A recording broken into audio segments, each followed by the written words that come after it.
بسم اللہ الرحمن الرحیم۔ السلام علیکم ورحمۃ اللہ وبرکاتہ۔ عزیز طلباء، امید کرتا ہوں آپ خیریت سے ہوں گے انشاءاللہ۔ آج ہم امام شاہ ولی اللہ دہلوی کے نظریات اور افکار کا جائزہ لیں گے۔ ہمارا سبق نمبر 56 ہے۔ گزشتہ سبق کا خلاصہ یہ ہے کہ ہم نے شاہ صاحب کا نام و نسب اور آپ کی تاریخ ولادت و وفات اور آپ کی تعلیم و تربیت، مزید ہم نے آپ کی خدمات و مصنفات کا جائزہ لیا تھا۔ آج کے سبق کے مندرجات کچھ یوں ہیں کہ امام شاہ ولی اللہ دہلوی کی فکر کیا تھی، آپ کا فلسفہ کیا تھا، آپ نے کن نظریات کو فروغ دیا۔ آئیے بڑھتے ہیں اپنے آج کے پہلے سوال کی طرف کہ امام شاہ ولی اللہ دہلوی کا فلسفہ کن عناصر پر مشتمل تھا۔ تو شاہ صاحب کے فلسفے میں اگر غور کیا جائے تو ہمیں درج ذیل 4 عناصر ملتے ہیں۔ آپ نے اسلامی تعلیمات کی تفہیم کا فلسفہ پیش کیا، آپ نے اسلامی تاریخ و تمدن پر گراں قدر آراء پیش فرمائی، مزید آپ نے اصلاح معاشرہ میں معاشرتی اور سیاسی اصلاحات میں اپنا اہم کردار ادا کیا، اور آپ نے تصوف کو اور اس کی اہمیت کو بھی خوب اجاگر کیا ہے۔ آپ کے فلسفے میں ہمیں یہ 4 فلاسفہ، آپ کے فلسفے میں ہمیں بنیادی طور پر یہ 4 عناصر ملتے ہیں۔ اسلامی تعلیمات کی تفہیم آپ کے فلسفے کا پہلا عنصر اور رکن ہے۔ شاہ ولی اللہ صاحب نے اسلام کی تعلیمات کی تفہیم کے لیے ایک نئی راہ متعین کی۔ انہوں نے قرآن مجید اور احادیث مبارکہ کے بارے میں گہری تحقیق کی اور ان کی روشنی میں اسلام کی تعلیمات کو سمجھا۔ آپ کی تعلیمات کی بدولت جس آسان انداز سے آپ نے اسلامی تعلیمات کو سمجھایا ہے، آپ کی کتابوں کی بدولت آج بہت سے لوگ یورپین اسلام بھی قبول کر رہے ہیں، جو تحقیق کر رہے ہیں۔ اسی لیے علماء اسلام کہتے ہیں کہ شاہ ولی اللہ دہلوی صاحب کی کتابوں کو پڑھ کر ایک آدمی الہات کو بخوبی رد کر سکتا ہے۔ شاہ ولی اللہ کے مطابق اسلام ایک مکمل دین ہے جو انسان کی دنیاوی اور اخروی زندگی کے لیے رہنمائی کرتا ہے، اور انہوں نے اسلام کی تعلیمات کو ایک دوسرے سے مربوط کرنے کی کوشش کی اور یہ ثابت کیا کہ اسلام کی تمام تعلیمات ایک دوسرے کے ساتھ مطابقت رکھتی ہیں۔ آپ کے فلسفے کا دوسرا رکن اسلامی تاریخ اور تمدن ہے۔ اس میں شاہ ولی اللہ صاحب نے اسلامی تاریخ اور تمدن کا ایک جامع مطالعہ کیا، اور انہوں نے اسلامی تاریخ میں مسلمانوں کی کامیابیوں اور ناکامیوں کا تجزیہ کیا، اور ان کی وجوہات بھی آپ نے تلاش کی ہیں۔ شاہ ولی اللہ صاحب کے مطابق اسلامی تاریخ میں مسلمانوں کی کامیابیوں کی بنیاد دینی تعلیمات پر تھی، اور انہوں نے یہ بھی فرمایا کہ مسلمانوں کی ناکامیوں کی بنیاد دینی تعلیمات سے دوری پر تھی۔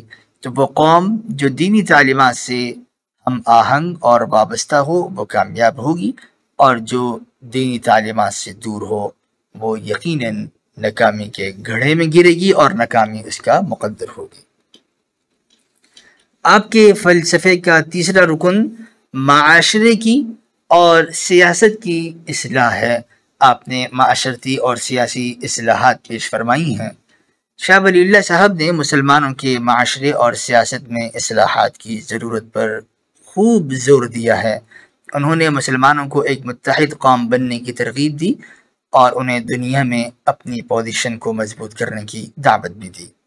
شاہ ولی اللہ صاحب کی اصلاحات کی کوششوں نے مسلمانوں کے درمیان ایک نئی روح پیدا کی ہے۔ انہوں نے مسلمانوں کو ان کا عظیم ماضی یاد دلایا اور انہیں ایک نئے دور کی طرف بڑھنے کی ترغیب دی۔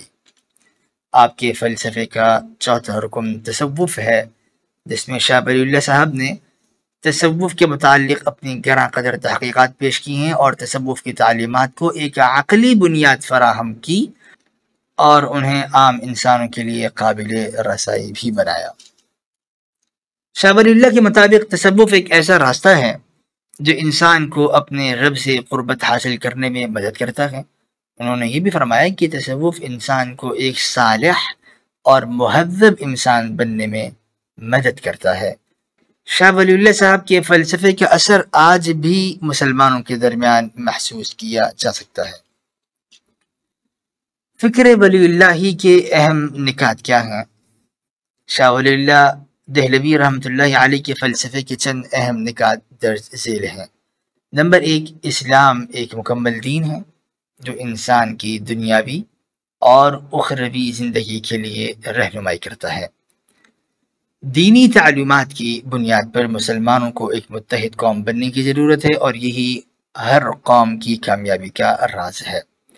تصوف ایک ایسا راستہ ہے جو انسان کو اپنے رب سے قربت حاصل کرنے میں مدد کرتا ہے، گناہوں سے دور رہنے میں مدد فراہم کرتا ہے۔ شاہ ولی اللہ دہلوی کا فلسفہ مسلمانوں کے لیے ایک روشنی کا پیش خیمہ ثابت ہوا۔ انہوں نے مسلمانوں کو اپنے عظیم ماضی کو یاد کرنے کی دعوت دی اور انہیں ایک نئے دور کی طرف بڑھنے کی ترغیب بھی دی۔ امام شاہ ولی اللہ دہلوی کا نظریہ عالم کیا ہے؟ پروفیسر حمید اللہ ہاشمی صاحب اسلام اور فلسفے میں لکھتے ہیں کہ شاہ ولی اللہ صاحب کہتے ہیں کہ اس طبعی اور مادی عالم کے علاوہ بھی ایک اور عالم ہے جسے ہم عالم مثلی یا عالم مثالی اور غیر مادی عالم کہتے ہیں، جہاں مادی عالم کی چیزیں اپنے مادی وجود سے پہلے موجود ہوتی ہیں، یہاں تک کہ پیش آنے والے ہر واقعے کا ڈرامہ بھی اس عالم مثال میں ہو رہا ہوتا ہے۔ ایک چیز مادی عالم میں بعد میں آتی ہے، پہلے وہ غیر مادی یعنی عالم مثالی میں رونما ہوتی ہے۔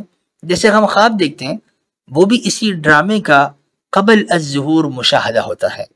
جو لوگ اس مثالی عالم سے ذہنی طور پر رابطہ قائم کر لیتے ہیں، ان کے لیے یہ ممکن ہو جاتا ہے کہ وہ انسانوں کے خوابوں کی صحیح تعویل اور تعبیر بیان کر سکیں، جسے ہم علم التعبیر یعنی تعبیر الرؤیہ بھی کہتے ہیں۔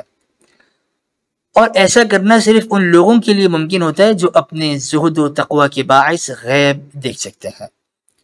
نیز حقائق مجردہ جیسے رحم، احسان، عدل، عفت وغیرہ بھی اس عالم مثال میں مادی بن جاتے ہیں، اور ہمارے اعمال بھی اسی مثالی عالم میں مادی صورت میں ڈھل جاتے ہیں۔ یعنی رحم، احسان، عدل، عفت یا ہمارے اعمال، اسے ہم دیکھ نہیں سکتے، لیکن عالم مثالی میں یہ مادے کی صورت میں ہوتے ہیں کہ انہیں ہم دیکھ سکتے ہیں، محسوس کر سکتے ہیں وہاں پر۔ اسی طرح ہماری نیکیاں پیارے پیارے خوبصورت پھول بن کر سامنے آتی ہیں، جبکہ برائیاں، برے اعمال آگ کے شعلے، سانپ اور بچھوؤں کی صورت اختیار کر لیتے ہیں۔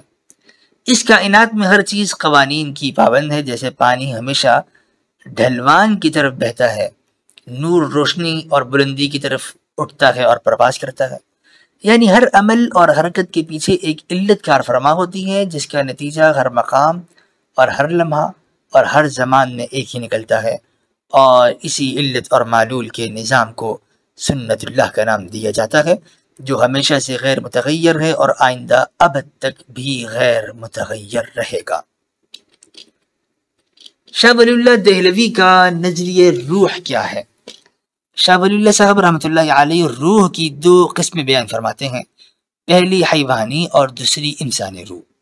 فرماتے ہیں کہ حیوانی روح کا کام زندہ رکھنا ہے، اور یہ حیوانی روح تو تمام جانداروں میں یکساں طور پر جاری و ساری رہتی ہے، جبکہ انسان میں ایک اور روح ہے، اور انسان اس دوسری روح کی بدولت دیگر جانداروں سے ممتاز ہو جاتا ہے، اور وہ ہے انسان کی روح انسانی۔ اس کا کام یہ ہے کہ یہ حیوانی روح پر اپنا تسلط قائم رکھتی ہے، اور یہ صرف انسانوں میں پائی جاتی ہے۔ اس کے ذمے فکر، تدبر کرنا اور اس کا صحیح استعمال کرنا ہے۔ انسان اسی روح اور علم و عبادت کی وجہ سے اعلیٰ ترین مقام تک رسائی حاصل کرتا ہے، گو کہ اعمال انسان کے ارادے سے انجام پاتے ہیں، لیکن ارادہ خاص اللہ پاک کی تخلیقات میں سے ایک ہے۔ شاہ صاحب کا کہنا ہے کہ انسان میں موجود 3 چیزیں شامل ہیں۔ نمبر 1 اس کا دل، قلب، اس میں ارادہ پیدا ہوتا ہے، یعنی قلب ارادے کا منبع یا سر چشمہ کہلاتا ہے۔ نمبر 2 انسان میں نفس ہے، اس میں لذتیں اور خواہش پیدا ہوتی ہیں، جبکہ نمبر 3 انسان میں عقل ہے، جس کا کام حقائق کا ادراک کرنا ہے، اگر انسان کے نفس اور قلب دونوں عقل کے تابع رہ کر اپنا اپنا کام سر انجام دیں تو انسان کو سعادت اور مسرت حاصل ہوتی ہے، ورنہ شقاوت اور علم اس کو قابل مذمت بنا دیتے ہیں۔ شاہ صاحب کے مزید افکار اسی کتاب میں یعنی اسلام اور جدید فلسفہ جو پروفیسر حمید اللہ شاہ ہاشمی صاحب کی کتاب ہے اس میں بھی پڑھے جا سکتے ہیں۔ اس کے علاوہ ایک کتاب کا ٹائٹل آپ کو گزشتہ سبق میں دکھایا گیا تھا، مولانا عبید اللہ سندھی صاحب کی کتاب، اور شاہ صاحب کی اپنی کتابوں میں بھی آپ کے افکار پڑھے جا سکتے ہیں۔ خلاصہ درس، شاہ صاحب نے آسان تعبیر میں اہم ابحاث پیش کیں اور نئی فکر متعارف کرائی۔ آپ کا فلسفہ تعلیمات اسلامیہ کی تفہیم، معاشرتی اصلاح، تمدن و حضارت اور تصوف سے متعلق ہے۔ آپ نے عالم مثالی کا تصور دیا۔ آپ نے انسان میں حیوانی روح کے ساتھ انسانی روح کو بھی بیان کیا اور انسان کو اسی انسانی روح سے ممتاز قرار دیا۔ آئندہ درس کے مندرجات، آئندہ درس میں ہم ڈاکٹر اقبال مرحوم کے حالات زندگی کا جائزہ لیں گے۔ والسلام علیکم ورحمۃ اللہ وبرکاتہ۔